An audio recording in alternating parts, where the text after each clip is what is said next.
Hello and welcome. My name is Holly and this is my presentation for Kines 587. I will be discussing alternative communication and activity schedules with the ASD population in physical activity settings. A little bit of background information about myself. Most of my experience with the autism population surrounds early intervention in elementary school children. So that age group and population will be the focus of this presentation. My background is in communication disorders. I am currently enrolled in the master's program at West Chester University, pursuing a career in speech as a speech-language pathologist, where I hope to one day work in early intervention. I chose this topic not only because it sounded very interesting to me, but I saw it as a perfect combination of my field and the objectives of this course. So if this presentation seems a little speech pathology heavy, you know why. So what will be covered today is what alternative communication is, why alternative communication is beneficial for children with autism, what an activity schedule is, how to implement activity schedules with children with autism, and finally, I will go over how to incorporate both alternative communication and activity schedules into physical activities. So, alternative communication, for the purpose of this PowerPoint, I will refer to it as augmentative and alternative communication, or AAC. AAC includes all forms of communication other than oral speech that are used to express thoughts, needs, wants, and ideas. So this is all non-verbal communication. I like to think of it in terms of if I lost my voice or if I couldn't speak, what would I use to express myself? I'd like to think I'd use every and all things at my disposal to get my ideas across and to communicate with others. And that, in a broad sense, is what AAC is. It's our gestures, our facial expressions, our body language, and even when we write, we are using a form of AAC. We can think of AAC in several ways. The first category I'm going to talk about is unaided versus aided. Unaided AAC relies on the user's body and solely the user's body to communicate.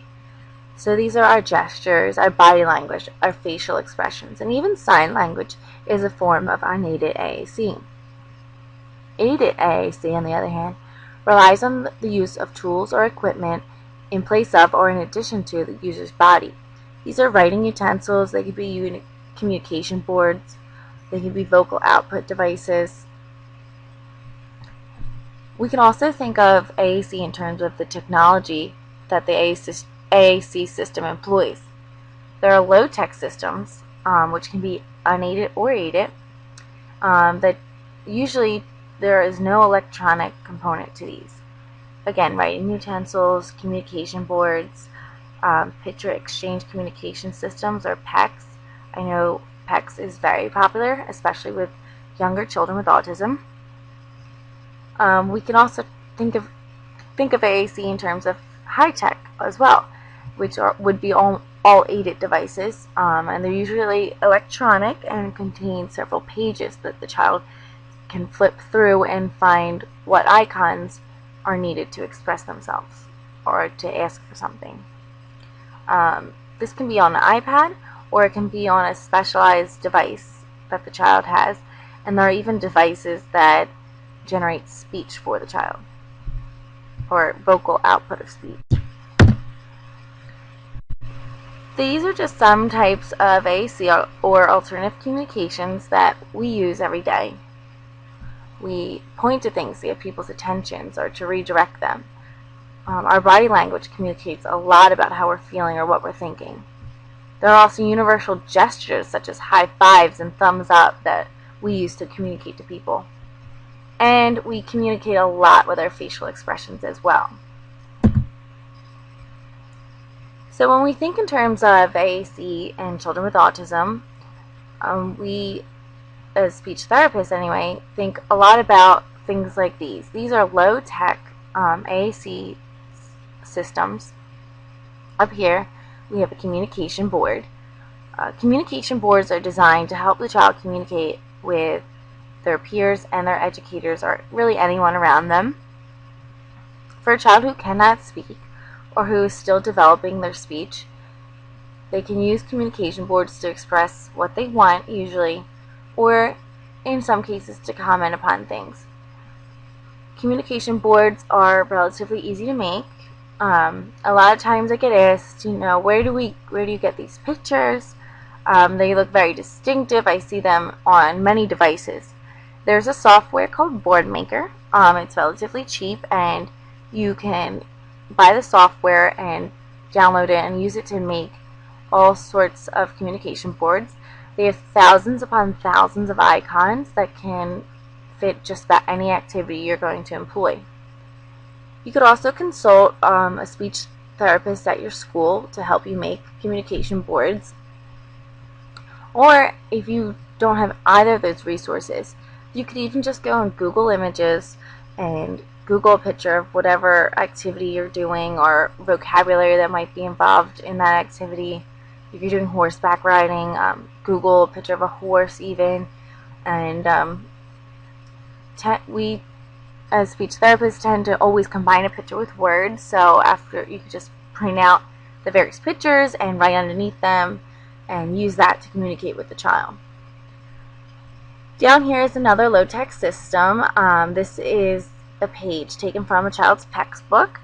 PECS is nice because it allows the child to express a coherent thought or idea and distinguishes it from the rest of the book.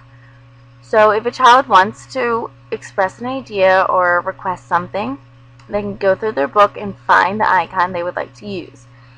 They are then able to place the icon on this red strip. This child found the icon for I see and bird to express that he saw a bird.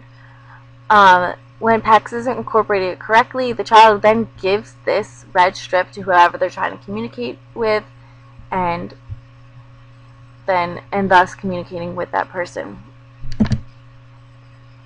These are both examples of high-tech systems. This is a Dynavox.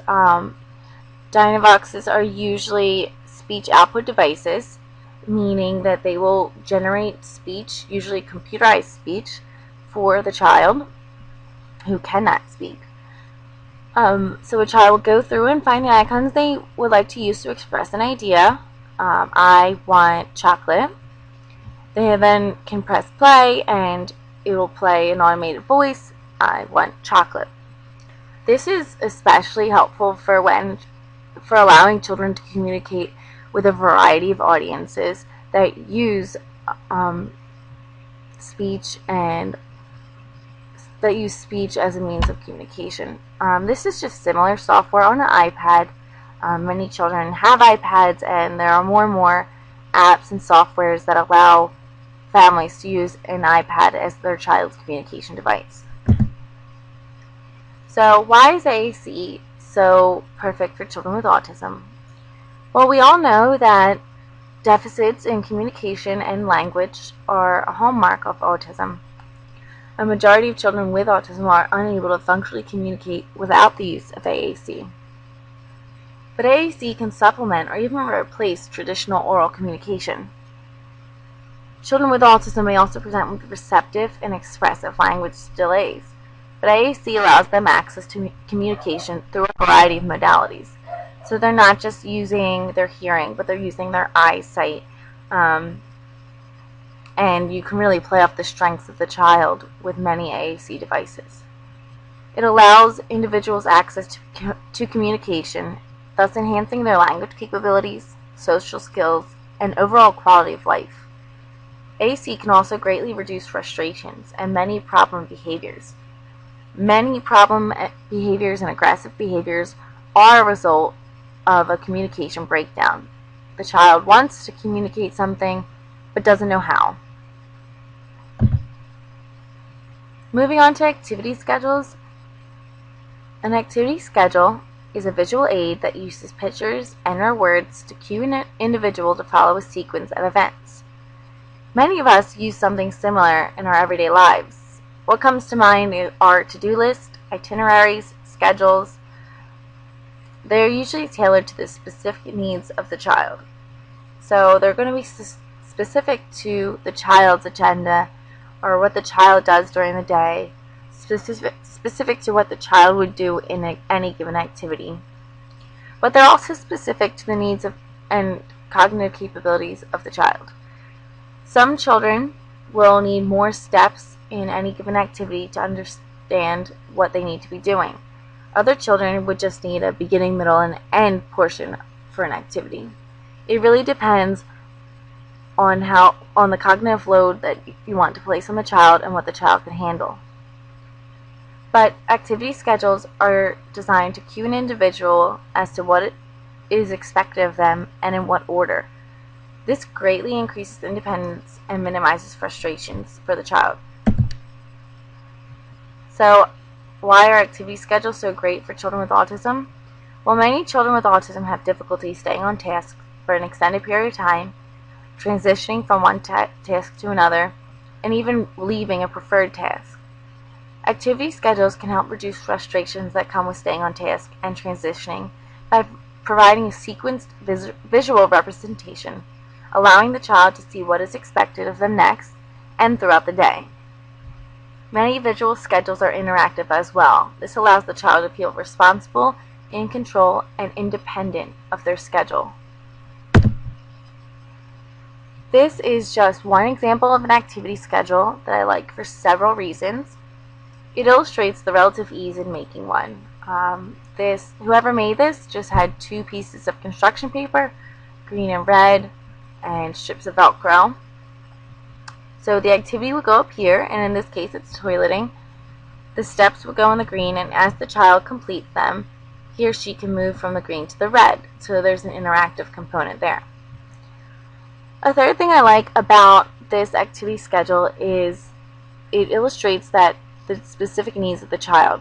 This child just needs 4 steps to understand what is involved in the toileting process. Other children may need more or even less steps. And some children would even need this washing hands step as a whole separate activity schedule. It really depends on the learner. Up here is another example of an activity schedule, perhaps one that you would use with older children or with children that are able to read and write. The child writes out their schedule and they're able to cross out different parts as they go along. This too can be considered an example of an activity schedule, a first then sheet. This is really great for times when the child just needs to understand a simple relationship of first I do this and then I can do this. In this case, the child needs to first pick up their toys and then they can play with bubbles.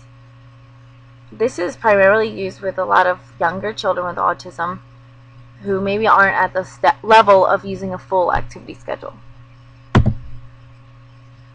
So, how can we apply AAC into physical activity? Well, AAC can be implemented in a variety of ways with physical activity. Some children will have a greater reliance on the use of AAC in order to understand and interact in various activities. So, as educators, we may need to implement AAC to a greater or a lesser extent, depending on the needs of the learner. But the important thing to remember is that AAC can really benefit all children involved, not just children with autism, not just children with special needs, but all children in any given activity. I like to think of AAC in terms of what the child brings to the table and what us educators bring to the table. So some children will have individual communication devices that can be incorporated into the physical activity. These are devices that they might use every day or in the classroom to communicate with those around them. And in most cases, they will be bringing these communication devices into your physical activity setting. So if a child uses PECS, for example, we can incorporate that into our activity. The key here is maximizing the use of the device.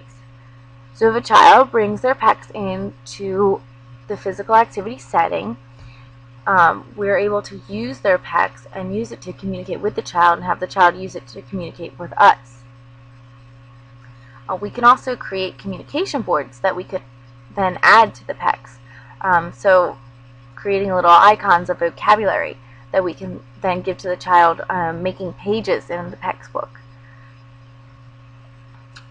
Children also bring with them nuances of communication means. So every child's different. Every child's going to exhibit different behaviors that communicate a lot about what they're thinking, what they're feeling.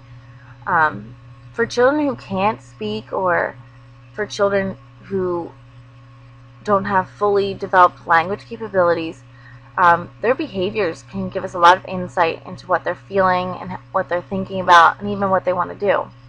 Recognizing when and what they are trying to communicate is key.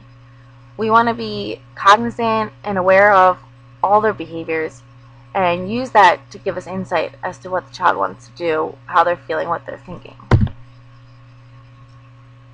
Educators also have a responsibility to adapt activities to include AAC in order to increase understanding and participation. The first thing that came to mind when I was thinking about this was educators could incorporate a greater use of gestures, pointing, and other nonverbal communication with the children they're working with. For example, I had mentioned earlier that some children with autism have receptive language deficits, meaning it's very hard for them to understand complicated language structures, long run-on sentences, or even if it's not in simple words, they will have problems understanding it. For example, saying "line up at the green cone" is going to be difficult for some children to understand. But having a green cone in your hand and pointing to where you want the child to line up, pointing to the green cone, it's really going to make a lot of difference. It's going to ease a lot of frustration, and you're going to avoid problems before they start. Educators can also create communication boards specific to the activity they're implementing. And writing out rules and combining these written rules with pictures is also very helpful. Again, this is something that not only helps a child with autism, but really all children in the class. I wanted to use an example activity to illustrate how you can implement AAC. The activity I was thinking of was a water play or a swimming situation. I think it is important to first of all be aware of how the child communicates. Is this child verbal? Do they have some verbal capabilities but not really fully developed yet? Do they use signs to communicate? Do they have a communication device such as PECS or a Dynavox? This is all very important because this is how the child communicates, their primary mode of communication. If the child does have a device that can be used in this swimming situation, then use it. I know PECS isn't going to be completely waterproof, but it's definitely water resistant and could even be used on the side of the pool. Create a waterproof communication board, including activities, items, and vocabulary used in the pool setting. You might want to include verbs like kick, swim, float, and different vocabulary objects like pool floats, pool noodles, kickboards, goggles. Again, you could use Boardmaker to make these communication boards, or you could simply use Google Images.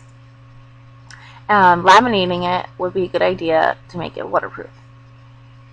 Another idea would be using pointing and gestures to redirect and prompt, and to also reinforce with gestures. High fives, thumbs up. Sometimes saying good job isn't enough for a child to hear with autism. They need that very salient high five. Pay attention to the child's nonverbal communications. So if the child's sunken down, he might not be enjoying himself. If the child's flapping their arms, maybe they are enjoying themselves. Again, every child's different, and it's important to recognize their other means of communication because some of them won't be verbal. Another idea that goes along with AAC is the use of visual aids. I know a visual aid that works a lot in the classroom I work in is a visual timer or countdown clock. This signals to the child how much time he or she has in the given activity and also when it's time to end the given activity. Also, it's a good idea to maximize the use of visuals already in the environment. So in a pool setting, there are tons of signs all over the place. They're designed there to communicate safety regulations to us, but they might need to be explained further for a child with a learning disability or with autism. So, for example, foot markers, letting the child know that it's okay to go where the 3 is, but not where the 5 is. The no diving signs, that means you can't jump in the water there. Again, these are things that we take for granted, but they may need to be explained more to a child with autism. Here's just some examples. This is a communication board that someone designed for swimming in the pool or a pool activity, and they placed it on a kickboard, so it's even floating. It's a great idea. This is just a picture of a countdown clock or timer like I was talking about, and these are just some signs that you might want to explain to children so that they can understand them better. Activity schedules and physical education. Activity schedules can be incorporated and tailored to specific activities as well. Now, not all children will require an activity schedule, but they can be especially beneficial for those who have difficulty transitioning, staying on task, or even leaving a preferred task. Activity schedules may only need to be designed and used for a portion of the activity, like getting ready for pool time or cleaning up after a game. But the key here is to really make the schedule as interactive as possible for the child so that they feel in control. The example activity I thought of for an activity schedule would be gym class. You want to first identify the child's level of need. Do they need an activity schedule for this? If so, how many steps can they handle? Do we need to be more explicit or less explicit with our steps? You also want to identify the sequence of activities. So in our gym class, what are we going to do first, second, third, and so on? Then you want to create an interactive activity schedule, maybe one similar to the one we saw before about toileting. So the child can move from red to green or from green to red as they go on throughout this activity.